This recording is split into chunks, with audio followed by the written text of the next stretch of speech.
कि अभी तक तो हम लोग देखा करते थे कि किसी आरोप में, किसी घोटाले में, किसी बड़े स्कैंडल में व्यक्ति फंसा करते थे, व्यक्तियों का समूह फंसा करता था। लेकिन आज दिल्ली में एक नया इतिहास बना है, जहां शराब घोटाले में दिल्ली की जनता की, झुग्गी झोपड़ी में रहने वालों की, अनऑथराइज्ड कॉलोनियों में रहने वालों की, रेहड़ी पटरी जैसे कार्य करने वाले लोगों की सुविधा के लिए जो पैसे खर्च होने थे, उस सरकारी खजाने के पैसे को शराब घोटाले में एक बड़ा लूट करने के लिए सीधे राजनीतिक पार्टी ही आरोपित हो गई है। सीधे सीधे आम आदमी पार्टी वही जांच एजेंसी के रिपोर्ट के चार्जशीट में 38 नंबर पे आम आदमी पार्टी, एक राजनीतिक पार्टी, वही आरोपित हुई है। वही चार्जशीट में इस आरोप के साथ आई है कि इस लूट की बेनिफिशियरी ये पार्टी है और उस पार्टी का नाम आम आदमी पार्टी है। अरविंद केजरीवाल जी, उनके खिलाफ जितने साक्ष्य थे, जांच चल रही थी, जिसके तहत वो गिरफ्तार भी हैं।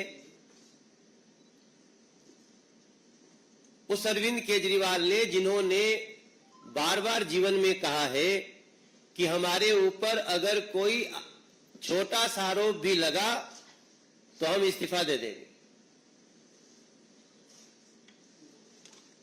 जब केस चल रहा था, जांच एजेंसियां काम कर रही थी, जगह जगह से साक्ष्य आ रहे थे, गवाह अपनी बात कर रहे थे, तब तो खैर उन्होंने नहीं दिया इस्तीफा। लेकिन आज जब वो स्वयं ईडी की चार्जशीट में दिल्ली के शराब घोटाले में 37 नंबर के आरोपी बन गए हैं, अब दिल्ली इस आशा से देख रही है कि शायद उनकी नैतिकता जागे और वो इस्तीफा दें। लेकिन जिस राजनीतिक पार्टी को ही आरोपित कर दिया गया हो किसी ऐसे शराब घोटाले में, वो पार्टी क्या करे? नैतिकता उस पार्टी के लिए आज क्या बनती है? ये सबसे बड़ा सवाल है। और ये सवाल देश के हर राजनीतिक पंडित के मन में भी होना चाहिए, होगा भी, दिल्ली की जनता के मन में भी है। और हम सब सांसद के रूप में, दिल्ली के सांसद जहां जा रहे हैं, दिल्ली की जनता यही कह रही है कि इनके खिलाफ कार्रवाई होनी चाहिए। अब सवाल यह भी उठता है कि एक राजनीतिक पार्टी, आम आदमी पार्टी, जो आई ही थी करप्शन के खिलाफ एक्शन करने के लिए, उसके जितनी नैतिक बातें, जितनी कागजी बातें, जितनी मैनिफेस्टो की बातें आप अगर आज अध्ययन करते हैं, तो हमें लगता है इस देश में कोई दूसरी पार्टी इतनी नैतिकता की बात करते हुए तो नहीं आई थी जितना आम आदमी पार्टी। मेरा मानना है कि आज इस सवाल का भी जवाब पूछना चाहती है दिल्ली की जनता कि अरविंद केजरीवाल, आपने इस शराब घोटाले के एक बहुत ही महत्वपूर्ण आरोपी विजय नैयर को, उनके संबंध में आपने कहा ये मुझे नहीं, ये आतिशी जी और सौरभ भारद्वाज जी, उनको रिपोर्ट करता था। तो आज दिल्ली की जनता एक सवाल करना चाहती है कि आप मुख्यमंत्री थे, विजय नैयर अगर एक सरकारी बंगले में रहता था तो बंगला किसने इसको दिया था? वो जिस बंगले में रहते थे उसकी अलॉटमेंट कैसे हुई थी, इसका जवाब तो एक चिट्ठी लिख करके जेल से दे देना चाहिए। ऐसे में आज मैं दिल्ली की जनता से भी ये प्रार्थना करूंगा, मुझे भी दिल्ली में सांसद के रूप में कार्य करते हुए मैं 11वें वर्ष में प्रवेश कर गया। तीसरी बार दिल्ली ने हमको सांसद बना के खड़ा किया, और जब हम गली में जा रहे हैं तो मैं आज ये भी बताना चाहूंगा कि दिल्ली की जनता को क्या क्या झेलना पड़ रहा है। आपको जान करके दुख होगा कि दिल्ली में 2018 के बाद जो 60 साल का हो रहा है, अब उसका बुजुर्ग पेंशन नहीं मिलता है। दिल्ली में पिछले 10 साल में एक भी किसी गरीब का नया राशन कार्ड नहीं बना है,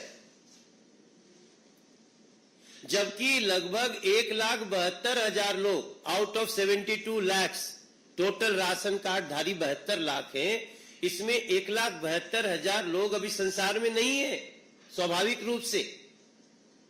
उसके बाद भी एक गरीब का राशन कार्ड नहीं बना।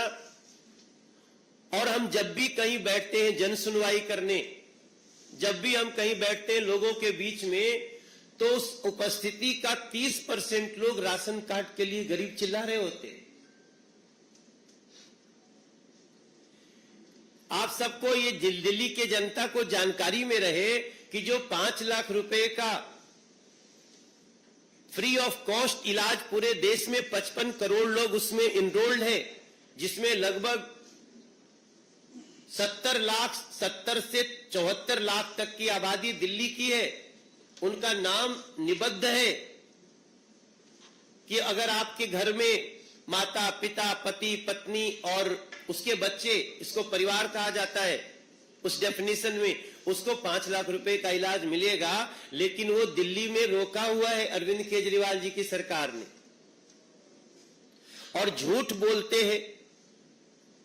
आपको एक और जानकारी दूंगा इस प्रेस कॉन्फ्रेंस में कि गरीबों को घर देने वाला प्रधानमंत्री आवास योजना, जो 4 करोड़ 21 लाख लोगों को पूरे देश में घर दे दिया है, एक केवल कालका जी का उदाहरण छोड़ दीजिए जो डीडीए की जमीन थी और सरकार की योजना से हुई, वरना दिल्ली के एनसीटी इलाके में प्रधानमंत्री आवास योजना बंद है, उसको चालू नहीं किया गया है। तब मैं पूछना चाहता हूं कि आप 10 साल में क्या दिया है आपने 10 साल में दिया तो कुछ नहीं। पानी के लिए भी दिल्ली तरस रही, या तो पानी के लिए तरस रही है, या तो पानी के कारण तरस रही है, परेशान हो रही है, तड़प रही है, तरस रही है और तड़प रही है। या तो पानी खत्म हो जाता है, या तो पानी भर जाता है, गाड़ी डूब जाती है। तब मैं आज अरविंद केजरीवाल को उनकी नैतिकता की याद दिलाते हुए, कि आप कहते थे ना कि आरोप लगते ही हम इस्तीफा देंगे, अभी आरोपी बन गए, आप चार्जशीट में आरोपी बन गए। तब मैं पूछना चाहता हूं, दिल्ली की जनता आपसे एक्सपेक्ट कर रही है कि क्या अब आपकी पार्टी को सरकार में बने रहने का अधिकार है, क्योंकि आपकी पार्टी भी इस शराब घोटाले में आरोपित हो चुकी है। 38 नंबर पे इन सवालों के साथ दिल्ली की जनता तो इसका निर्णय आपको करेगी, समय आने पर देखेगी। लेकिन इस समय अगर अरविंद केजरीवाल जी चिट्ठी से भी सरकार चला रहे हैं, अगर अरविंद केजरीवाल जी अपने घर में भी किसी को चिट्ठी लिखते हैं, तो कृपया लिख करके बताइए कि इन परिस्थिति में दिल्ली की जनता नैतिकता के रूप में आपसे क्या अपेक्षा करे, ये भारतीय जनता पार्टी चाहती है।